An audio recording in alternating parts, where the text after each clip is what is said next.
Hello students, आज हम लोगों का टॉपिक है मेथड्स ऑफ मेज़रमेंट। इसका क्या मतलब है? इसके नाम से ही पता चल रहा है। मेथड्स ऑफ मेज़रमेंट, नापने का तरीका। तो किस चीज़ के नापने का तरीका? यहाँ पर हम लोग लेंथ को नापने का तरीका पढ़ेंगे। तो यहाँ क्वेश्चन उठता है, व्हाट इज़ लेंथ? लेंथ क्या है? पता होगा आप लोगों को। Distance between two points in space, या कह सकते हैं distance of separation between two points in space. Space में दो पॉइंट्स के बीच जो सेपरेशन होता है उसी को डिस्टेंस बोलते हैं। अब कहने का मतलब, किसी आपको लेंथ मीज़र करना है, सब दो पॉइंट के बीच की डिस्टेंस को आपको मीज़र करना है, स्टार्टिंग पॉइंट और एंडिंग पॉइंट। ओके, तो लेंथ को हम लोग दो तरह से मेजर कर सकते हैं। एक तो होता है डायरेक्ट मेथड और दूसरे इनडायरेक्ट मेथड। तो डायरेक्ट मेथड से हम उन लेंथ को मेजर करेंगे जिनके स्टार्टिंग और एंडिंग पॉइंट्स हमारे रीच में हों, वहाँ पर हम पहुँच सकते हों। जैसे सपोज करिए आपको अपने कमरे की लेंथ या ब्रेड्थ, या इस बोर्ड की लेंथ और ब्रेड्थ हमें पता करनी है, लेंथ और ब्रेड्थ पता करनी है, तो यहाँ पर हम मेज़रमेंट स्केल लगा करके या मेजरिंग मीटर ले लें। यहाँ से वहाँ तक दोनों एंड हमारे रीच में हैं, इसको हम लोग मेज़र कर सकते हैं। इसी तरह कमरे की लेंथ भी मेज़र कर सकते हैं मेजरिंग मीटर से। एक एंड पर हम पकड़ लें और दूसरे एंड तक कोई दूसरा लेके चला जाए और मेज़र हो जाएगा, मतलब दोनों एंड हमारे रीच में हैं। तो इसको हम बोलेंगे डायरेक्ट मेथड।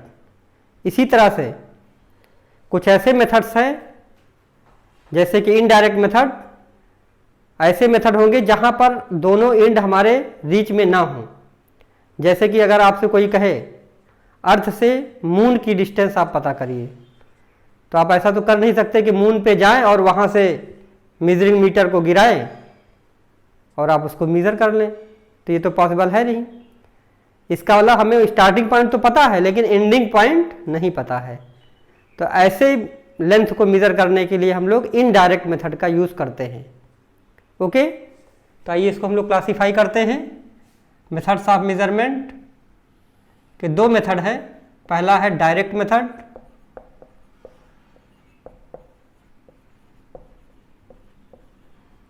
और दूसरा होता है इनडायरेक्ट मेथड।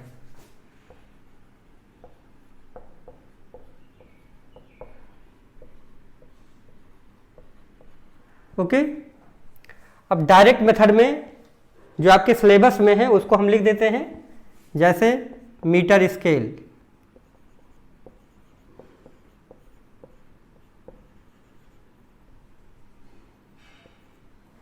दूसरा है वर्नियर कैलिपर्स, ये आपके यहाँ प्रैक्टिकल में भी है।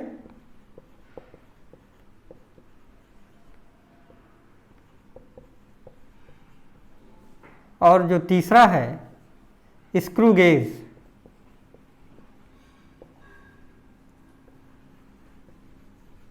ओके, तो यहां पर एक चीज और आपको जान लेनी चाहिए, what is least count. Least count क्या है? The smallest value measured by any measuring instrument is called as least count. किसी भी मेजरिंग इंस्ट्रूमेंट से जो हम मिनिमम वैल्यू मेजर करते हैं, छोटी से छोटी जो वैल्यू मेजर करते हैं, उसी को लीस्ट काउंट बोलते हैं। जैसे मीटर स्केल है, तो मीटर स्केल से हम लोग मिनिमम कितनी वैल्यू मेजर कर सकते हैं? आप देखे होंगे मीटर स्केल में सेंटीमीटर, इंच और फिर 1 सेंटीमीटर 10 खानों में बटा होता है, मतलब millimetre. 1 centimetre equal to 10 millimetre हम लोग जानते हैं। मतलब तो सबसे छोटा आप लेंथ कितना मेजर कर सकते हैं? 1 mm। तो इसका जो लीस्ट काउंट होगा वर्नियर स्केल का, वो होगा 1 mm। सेम इसी तरह से वर्नियर कैलिपर्स। वर्नियर कैलिपर्स का जो लीस्ट काउंट होता है 1 mm का 10th पार्ट, मतलब 0.1 mm तक की डिस्टेंस को हम लोग इसे एक्यूरेट मेजर कर सकते हैं। सेम उसी तरह से स्क्रू गेज। स्क्रू गेज का जो लीस्ट काउंट होता है वो होता है 0.01 mm। ओके, तो लीस्ट काउंट क्या है? द स्मॉलेस्ट डिस्टेंस या the smallest value measured by any measuring instrument. तो मीटर स्केल से हम लोग 1 mm की लेंथ तक एक्यूरेट मेजर कर सकते हैं, वर्नियर कैलिपर से 0.1 mm और स्क्रू गेज से 0.01 mm की लेंथ हम लोग एक्यूरेट मेजर कर सकते हैं। इसको बस आपको इतना ही जानना है, बाकी आगे हम लोग वर्नियर और स्क्रू गेज के बारे में डिटेल में अलग से पढ़ेंगे, उसके लिए अलग वीडियो आपको देंगे। ये आपके प्रैक्टिकल में भी है, अभी आपको इतना ही जानना है। अब आइए इनडायरेक्ट मेथड। इनडायरेक्ट मेथड में आपके पास है एक ट्रायंगुलर मेथड,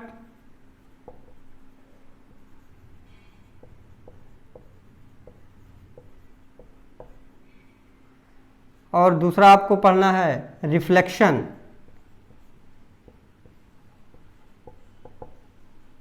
और इको मेथड।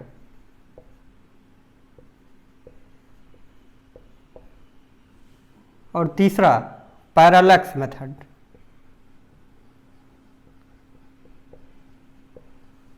ओके, तो ये इनडायरेक्ट मेथड में आपको ये 3 मेथड्स पढ़ने हैं, ट्रायंगुलर मेथड, रिफ्लेक्शन मेथड या इको मेथड इसी को बोलते हैं, और पैरालैक्स मेथड। ओके, ये आपका इंपॉर्टेंट है पैरालैक्स मेथड, यही आपके स्कूल एग्जाम में ज़्यादा पूछा जाता है, इसको नोट कर लीजिए, फिर आगे हम लोग चलते हैं। जल्दी से वीडियो को पास करके नोट करिए।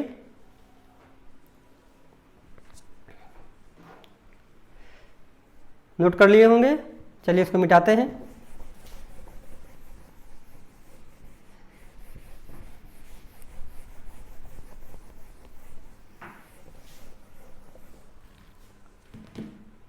अब आइए हम लोग इनडायरेक्ट मेथड में पहला मेथड आपका था ट्रायंगुलर मेथड, उसको हम लोग पहले पढ़ते हैं।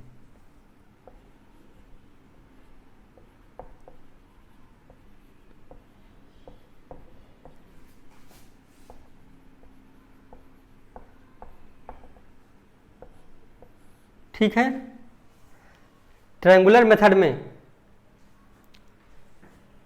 हम लोग 2 तरह से हाइट को मेजर करते हैं या लेंथ को मेजर करते हैं।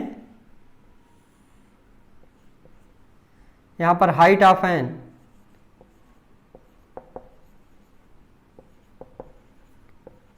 Accessible object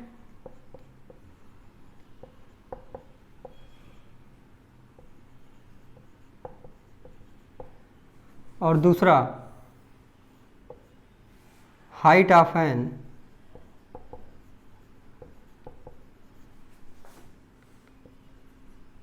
inaccessible object।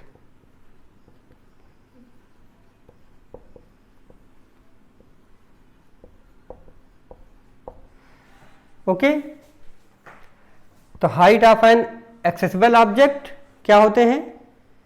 कहने का मतलब जहां पे हम रूट पर पहुंच सकें, जैसे आपको ट्री की हाइट पता करनी है या किसी टावर की हाइट पता करनी है। ओके, अगर आपको पता करना है ट्री या टावर की हाइट, तो उसके हम रूट पर पहुंच सकते हैं। कोई टावर होगा तो उसके हम रूट तक जा सकते हैं, ट्री के भी रूट तक जा सकते हैं। तो इसका एग्जांपल हो गया हाइट ऑफ टावर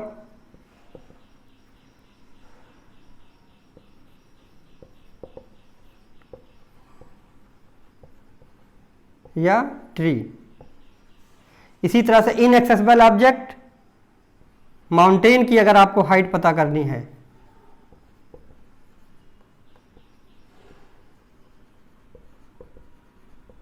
तो आप लोग इसको height of an inaccessible object के अंदर रख सकते हैं। माउंटेन में क्या होता है? माउंटेन में आपका ब्रेड्थ होता है, हाइट तो होती ही होती है, तो जहां पर टॉप हाइट होती है वहां से आप ड्रिल करके नीचे रूट पर तो जा नहीं सकते हैं, इसलिए इसको हम लोग इनएक्सेसिबल ऑब्जेक्ट की कैटेगरी में इसको रखते हैं। ओके, नोट कर लीजिए, फिर आगे इसका हम लोग कैसे हाइट निकालेंगे उसको पढ़ते हैं। जल्दी से पास करके नोट करिए।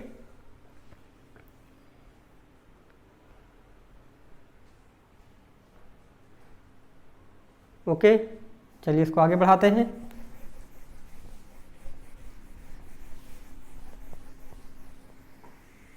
तो जो पहला था इसमें ट्रायंगुलर मेथड में, height of an accessible object, suppose करिए हमें किसी टावर की हाइट अगर निकालनी है,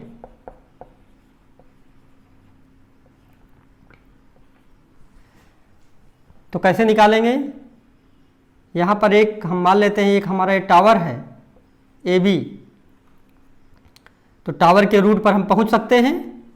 यहाँ रूट से कुछ डिस्टेंस हम लोग चलेंगे और इस डिस्टेंस को हम लोग मीटर स्केल से मेजर कर सकते हैं। जो मीटर स्केल की रेंज होती है वो 10⁻³ टू 10⁻² होती है। जो मीटर स्केल है इसकी जो रेंज है 10⁻³ मीटर टू 10⁻² मीटर, मतलब 100 मीटर तक की लेंथ हम लोग मीटर स्केल से मेज़र करते हैं। उससे ज़्यादा की करना है तो हम लोग इनडायरेक्ट मेथड, जैसे पैरेलैक्स मेथड है, अभी आगे पढ़ेंगे, उसका यूज़ करेंगे, या ट्रायंगुलर मेथड का भी यूज हम लोग कर सकते हैं। तो सपोज करिए आपका ये टावर है AB, इसके रूट पर हम पहुंच सकते हैं। तो यहाँ से हम मीटर स्केल से x डिस्टेंस ये मेज़र कर लेंगे। यहाँ से फिर एक डिवाइस होती है सेक्सटेंट, इसमें 2 आर्म होते हैं सेक्सटेंट में। एक आर्म हम लोग क्या करते हैं, फिक्स कर देते हैं। जैसे ये इसमें 2 आर्म है तो एक आर्म इसका चलता है, ऐसे मूव करता, मूवेबल होता है। तो यहाँ पर ऐसे रख करके एक आर्म को हम लोग रेफरेंस पॉइंट बना लेते हैं और इसको मूव करते हुए इसकी हाइट तक लेके जाएंगे तो ये एंगल हमें पता चल जाएगा। तो इस तरह से हम लोग सेक्सटेंट का यूज़ करके इस एंगल को मेज़र कर लेते हैं। इसको थीटा मान लेते हैं, ये हम लोग मेज़र कर लेंगे सेक्सटेंट से, और इसकी B से यहाँ की लेंथ को मीटर स्केल से मेज़र कर लेंगे और इस हाइट को हमें पता करना है। तो सिंपल ट्रिग्नोमेट्री से आप लोग क्लास 10th में पढ़े हैं, उसको यूज़ करके इसको आप निकाल सकते हैं। यहाँ पर देखिए perpendicular upon base equal to tan theta होता है, तो H/x equal to tan theta. तो यहाँ से आपकी H की वैल्यू आ जाएगी x tan थीटा, ठीक है। तो इस तरह से आप ट्रायंगुलर मेथड से एक्सेसिबल ऑब्जेक्ट की हाइट पता कर सकते हैं। एक्सेसिबल ऑब्जेक्ट का मतलब जहाँ पर हम उसके रूट पर जा सकते हैं। अभी हम लोग इसके बाद इनएक्सेसिबल पढ़ेंगे। इनएक्सेसिबल में क्या होता है, जैसे आपका माउंटेन है तो माउंटेन में ब्रेड्थ भी होती है और उसके हम टॉप पॉइंट से ड्रिल करके नीचे रूट पर नहीं जा सकते हैं, उसकी ब्रेड्थ होती है। उस ब्रेड्थ को हमें मेज़र भी नहीं कर सकते हैं और उसको हम लोग इस तरह करेंगे कि वो हमारी लेंथ एलिमिनेट हो जाए, वो भी ट्रायंगुलर मेथड से हम लोग करेंगे। इसको नोट कर लीजिए, फिर आगे हम लोग इनएक्सेसिबल ऑब्जेक्ट के लिए करते हैं, ठीक है। चलिए नेक्स्ट करते हैं।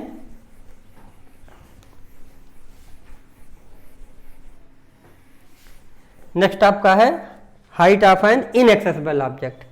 सपोज करिए आपका कोई माउंटेन है, तो माउंटेन की हाइट हम मान लेते हैं, चलिए ये AB है, H इसको हमें कैलकुलेट करना है। अब देखिए इसे ब्रेड्थ होगी, माउंटेन ऐसा कुछ होगा, इसमें ब्रेड्थ होगी, तो ब्रेड्थ होगी तो उसकी ब्रेड्थ जो है उसको हम मान लेते हैं x है, तो उसको हम मेज़र भी नहीं कर सकते। इसको हम कोशिश करेंगे कि ये x एलिमिनेट हो जाए हमारे इक्वेशन से। तो कुछ ब्रेड्थ होगी, उसको हम मान लेते हैं x है। तो जहाँ पर इसका किनारा मिलेगा माउंटेन का, वहीं पर हम लोग सेक्सटेंट से इस हाइट से एंगल ऑफ एलिवेशन पता कर लेंगे। यहाँ पर सेक्सटेंट का एक हिस्सा, एक पार्ट फिक्स कर देंगे और दूसरे को मूव करके इसका एंगल ऑफ एलिवेशन पता कर लेंगे। मान लेते हैं ये θ1 है। इसी तरह से फिर यहाँ से इसके जहाँ पर माउंटेन का ब्रेड्थ खत्म हो रहा वो ये पॉइंट है। फिर यहाँ से एक डिस्टेंस है, यहाँ से हम लोग मेजर कर सकते हैं मीटर स्केल से। मीटर स्केल से मेजर करके सपोज करिए D डिस्टेंस हम चले, यहाँ पर ये माउंटेन के अंदर की डिस्टेंस है और ये माउंटेन के बाहर की डिस्टेंस है, ये उसके ब्रेड्थ में आ रही है, इसको हम लोग मेजर नहीं कर सकते, इसीलिए इसको इनएक्सेसिबल ऑब्जेक्ट बोलते हैं। यहाँ से मीटर स्केल से हम लोग D डिस्टेंस को मेजर कर सकते हैं, इसको मेजर कर लेंगे। फिर यहाँ पर सेक्सटेंट से इस एंगल को हम लोग एंगल ऑफ एलिवेशन पता कर लेंगे इस पॉइंट का। इसको हम कोई नाम दे देते हैं सी डी, इस एंगल को θ2 दे रहे हैं। θ2 को भी सेक्सटेंट से पता कर लेंगे तो हमारे पास θ1 नोन क्वांटिटी है, θ2 नोन क्वांटिटी है, d नोन क्वांटिटी है, x हमारी अननोन क्वांटिटी है और h हमारी अननोन क्वांटिटी है। तो हमें इसमें h की वैल्यू को निकालना है। तो बहुत आसानी से हम लोग इसको निकाल सकते हैं बाय यूजिंग ट्रिग्नोमेट्री। चलिए निकालते हैं। पहले आप ट्रायंगल ए बी सी में देखिए, इन ट्रायंगल ए बी सी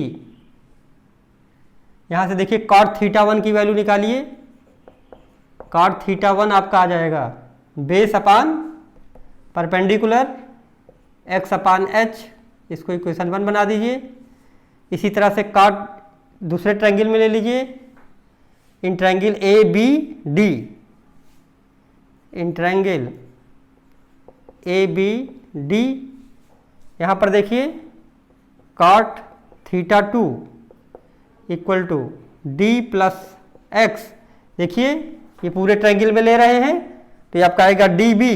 तो डी बी क्या है, ये डी और प्लस यक्स, तो D plus x upon H base upon perpendicular. अब क्या करेंगे, हमको यक्स को एलिमिनेट करना है तो इक्वेशन 2 में से इक्वेशन 1 को घटा दीजिए। इक्वेशन 2 माइनस इक्वेशन 1 जब करेंगे तो आपको क्या मिल जाएगा, cot θ2 minus cot θ1 equal to D plus X minus X upon H. Denominator same है, D plus X minus X upon H. यहाँ से ये यक्स और यक्स कट जाएगा, ये आपका आ जाएगा डी अपान एच। ठीक है, अब यहाँ से हम लोग आसानी से h की वैल्यू निकाल सकते हैं। h क्या आ जाएगा, h आपका आ जाएगा यहाँ से d अपान cot θ2 माइनस cot θ1। ठीक है, इस तरह से हम लोगों ने माउंटेन की हाइट को मेज़र कर लिया। ओके, इसको नोट कर लीजिए, फिर आगे देखते हैं। इसको नोट करिए, फिर रिफ्लेक्शन मेथड पढ़ते हैं। आइए, अब इसको आप लोग नोट कर चुके होंगे, आगे हम लोग रिफ्लेक्शन मेथड पढ़ते हैं। इसको मिटा दे रहे हैं।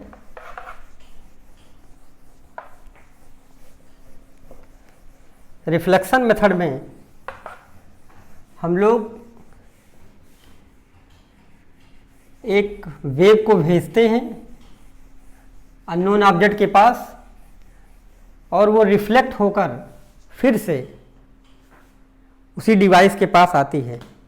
थोड़ा चलिए इसको समझते हैं। रिफ्लेक्शन मेथड,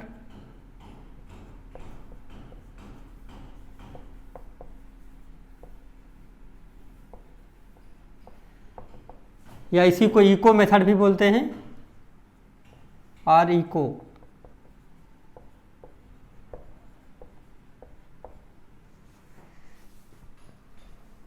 इसमें आपके 3 डिवाइसेस हैं, लेकिन आपको मोस्टली आपके एग्ज़ाम में ये पूछा नहीं जाता है, केवल आपको जानकारी के लिए इसको जानना है। कभी एग्ज़ाम में आता नहीं है, लेकिन जानकारी ज़रूरी है आपको। इसमें एक होता है रडार,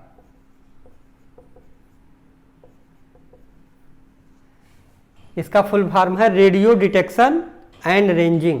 ठीक है, रडार का फुल फॉर्म क्या है, रेडियो डिटेक्शन, आप नोट कर लेंगे, रेडियो डिटेक्शन एंड रेंजिंग। इसी तरह से होता है सोनार, ये आप क्लास 9 में पढ़ चुके होंगे, साउंड नेविगेशन एंड रेंजिंग। इसी तरह से एक और है, उसके बारे में भी जान लीजिए, लेज़र। तीनों का प्रिंसिपल एक ही है, रिफ्लेक्शन और इको। लेज़र का मतलब है light amplification by stimulated emission of radiation. Once again, इसका फुल फॉर्म आप याद रखिएगा, मान लीजिए कभी 1 मार्क्स में आता है तो जानते रहे आप। Radar, radio detection and ranging, sonar, sound navigation and ranging, laser, light amplification by stimulated emission of radiation. इसको नोट कर लेंगे इसका फुल फॉर्म। अब यहाँ पर आपको ये समझना है कैसे हम लोग इसका यूज़ करते हैं। जैसे आपका रडार है, तीनों का एक ही प्रिंसिपल है। तो होता क्या है, इसमें एक ट्रांसमीटर होता है इन तीनों डिवाइस में, चाहे रडार सिस्टम हो, चाहे सोनार सिस्टम हो, चाहे लेजर सिस्टम हो। इसमें दो डिवाइसेस होती हैं मेन। एक होता है ट्रांसमीटर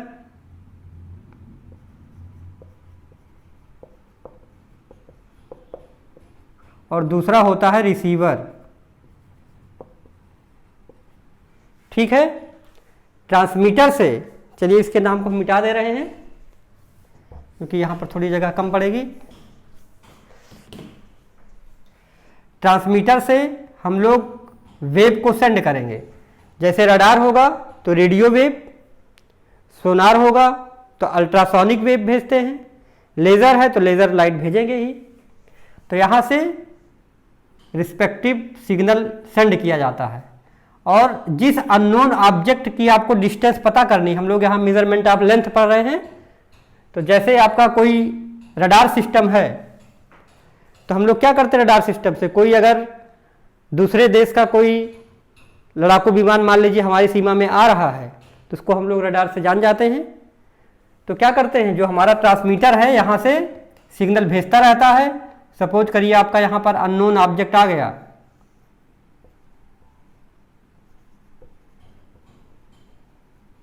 अननोन ऑब्जेक्ट अगर आपका यहाँ है तो क्या होगा, ये सिग्नल यहाँ पर जाएगा। अब सिग्नल भी दो तरह के होते हैं, एक होता है एनालॉग सिग्नल और दूसरा होता है डिजिटल सिग्नल। पहले तो एनालॉग सिग्नल का यूज होता था, अब मॉडर्न टेक्नोलॉजी में डिजिटल सिग्नल का यूज होता है। डिजिटल सिग्नल में मतलब बाइनरी डिजिट्स पर काम करती हैं, 0 और 1 पर। इसको हम लोग कंप्यूटर साइंस में पढ़ेंगे। अगर आप लिए होंगे तो कंप्यूटर साइंस या आईपी, तो उसमें आप इसको डिटेल स्टडी करेंगे। ठीक है, अब यहाँ से क्या होता है, यहाँ से जो सिग्नल गया ये हमारा ट्रांसमिटेड सिग्नल, फिर यहाँ से रिफ्लेक्ट होकर के या उसका इको, जैसे साउंड है तो साउंड का इको आएगा, तो यहाँ पर इस रिफ्लेक्ट होकर के फिर यहाँ रिसीवर के पास आएगा। यहाँ से रिफ्लेक्ट होकर आएगा ये सिग्नल, इसको रिसीवर रिसीव कर लेगा। ट्रांसमीटर कैसे जाता भेजता है, यहाँ पर एंटीना होता है, ट्रांसमीटर एंटीना के थ्रू भेज देता है। जैसे यहाँ पर एंटीना है तो ये एंटीना के थ्रू सिग्नल को भेजता है। ठीक है, और रिसीवर यहाँ पर रिसीव कर लेता है। तो यहाँ पर हमको क्या पता करना है, अननोन ऑब्जेक्ट जो आपका एरोप्लेन है उसकी अगर हमें यहाँ से डिस्टेंस पता करनी है तो क्या होगा, कितनी डिस्टेंस चल रहा, सपोज करते हैं ये पूरी s डिस्टेंस है, तो हमारी जो वेव यहाँ से जाएगी तो s डिस्टेंस गई और s डिस्टेंस आई, तो टोटल डिस्टेंस जो हमारा होगा वो कितना होगा, टोटल डिस्टेंस हमारा होगा 2s। s जाएगा और s आएगा, मतलब s प्लस s 2s होगा। टाइम हम t मान लेते हैं, कौन सा टाइम है, यहां से यहां तक का जाने का और आने का, मतलब टोटल टाइम हमारा t है for generating the signal and receiving the signal. Time between generation of signal and receiving of the signal, total time इसको हम लिख देते हैं, ये टोटल टाइम है t। अब आपको पता है formula, distance velocity into time होता है, तो डिस्टेंस आपका क्या होता है, वेलोसिटी इनटू टाइम। तो वेलोसिटी ये किसकी वेलोसिटी होगी, जो यहाँ से सिग्नल भेजा जाएगा। अगर ये आपका सपोज करिए रडार है तो रेडियो वेव की वेलोसिटी होगी, अगर सोनार होगा तो अल्ट्रासोनिक वेव की वेलोसिटी होगी इन वाटर, क्योंकि सोनार में क्या होता है, सोनार से हम लोग क्या पता करते हैं, सी में कोई शिप है ऊपर हमारे देश की, मान लीजिए नीचे कोई सबमरीन आ गई आपकी, या हमको नीचे कोई रॉक्स है जिससे हमारी शिप भिड़े ना, उसको अगर पता करना है तो क्या करते हैं, नीचे से सोनार बॉक्स रहता है और अल्ट्रासोनिक वेव्स वहाँ से भेजी जाती हैं। तो अल्ट्रासोनिक वेव की वेलोसिटी होगी इन वाटर लेज़र होगा तो लाइट वेव की लेज़र लाइट की वेलोसिटी होगी इंटू टी। टी क्या है? ये टोटल टाइम। ठीक है, अब यहाँ रख दीजिए, डिस्टेंस आपका हो जाएगा 2s equal to V into T. तो यहाँ से आपको यस मिल जाएगा s equal to V into T upon 2। तो यहाँ से हम लोग डिस्टेंस पता कर सकते हैं। ठीक है, तो इस तरह से हम लोग रिफ्लेक्शन मेथड या इको मेथड से 3 आपको डिवाइसेस याद रखना है: radar, radio detection and ranging, sonar, sound navigation and ranging, और laser, light amplification by stimulated emission of radiation. इसका फुल फॉर्म याद रखेंगे और ये कैसे हम लोग निकालते हैं उसकी डिस्टेंस। तो सारे में कोई भी आपके एग्जाम में आता है, सब के लिए सेम यही आपको लिखना है। सब में, चाहे अगर सोनार आता है तो यहाँ सोनार बॉक्स लिख देंगे, रडार आता है तो इसको रडार सिस्टम लिख देंगे, लेज़र आता है तो लेज़र बॉक्स, लेज़र का आपका ये सिस्टम हो जाएगा, लेज़र सिस्टम हो जाएगा। सब में ट्रांसमीटर होगा, रिसीवर होगा। ट्रांसमीटर से क्या होगा? सिग्नल को हम इमिट करेंगे, सेंड करेंगे। रडार होगा तो रेडियो सिग्नल, रेडियो सिग्नल आपका इलेक्ट्रोमैग्नेटिक वेव होता है, ईएम वेव होता है, लाइट की वेलोसिटी से चलता है। अगर यही सोनार होगा तो आपका अल्ट्रासोनिक वेव होगा की वेलोसिटी होगी। वाटर में हम लोग सोनार को यूज़ करते हैं। लेज़र होगा तो लेज़र लाइट की वेलोसिटी यूज़ होगी। तो यहाँ से जो भी आपका वेव जनरेट होगा उसकी वेलोसिटी हम लोग यहाँ पर पुट करेंगे। अब अननोन ऑब्जेक्ट, जैसे अगर आप सोनार यूज़ करेंगे तो नीचे सबमरीन या रॉक्स की लेंथ आप, डिस्टेंस आप पता करते हैं। रडार सिस्टम यूज़ करेंगे तो रडार सिस्टम में किसी दूसरे देश का लड़ाकू विमान की डिस्टेंस कितनी है, कितनी दूर है, उसको पता कर सकते हैं। लेज़र से हम लोग दूर की डिस्टेंस पता कर सकते हैं। मून की डिस्टेंस भी लेज़र से पता की जाती है आजकल। तो यहाँ पर एंटीना के थ्रू वो रिस्पेक्टिव वेव भेजी जाएगी। तो टोटल डिस्टेंस हमको पता ही है, जितना जाएगा उसका फिर रिफ्लेक्ट होके वहाँ से आएगा अननोन ऑब्जेक्ट से, ये 2s हो जाएगा। टोटल टाइम t है, मतलब यहाँ से जाने का और यहाँ से रिटर्न होने का टाइम t है। तो distance equal to velocity into time, तो distance s plus s 2s चलेगा और वेलोसिटी क्या होगी? रिस्पेक्टिव डिवाइस की वेलोसिटी होगी, जो हम डिवाइस तीनों में से यूज कर रहे हैं। सोनार लेंगे तो सोनार अल्ट्रासोनिक वेव आपको बताया हमने, रडार लेंगे तो रेडियो वेव, लेजर सिस्टम होगा तो लेजर लाइट की वेलोसिटी होगी, और ये T time between sending the wave and receiving the wave, ये टी हो जाएगा। यहाँ से हम लोग एस की वैल्यू निकाल लेंगे, v इंटू टी अपान 2। इस तरह से हम लोग लेंथ निकाल सकते हैं बाय रिफ्लेक्शन मेथड और इको मेथड। ठीक है, ओके। अब हम लोग नेक्स्ट वीडियो में पैरेलक्स मेथड की डिटेल स्टडी करेंगे। तो आज के लिए इतना ही, अब नेक्स्ट वीडियो में मिलते हैं पैरेलक्स मेथड के साथ। Okay, thank you.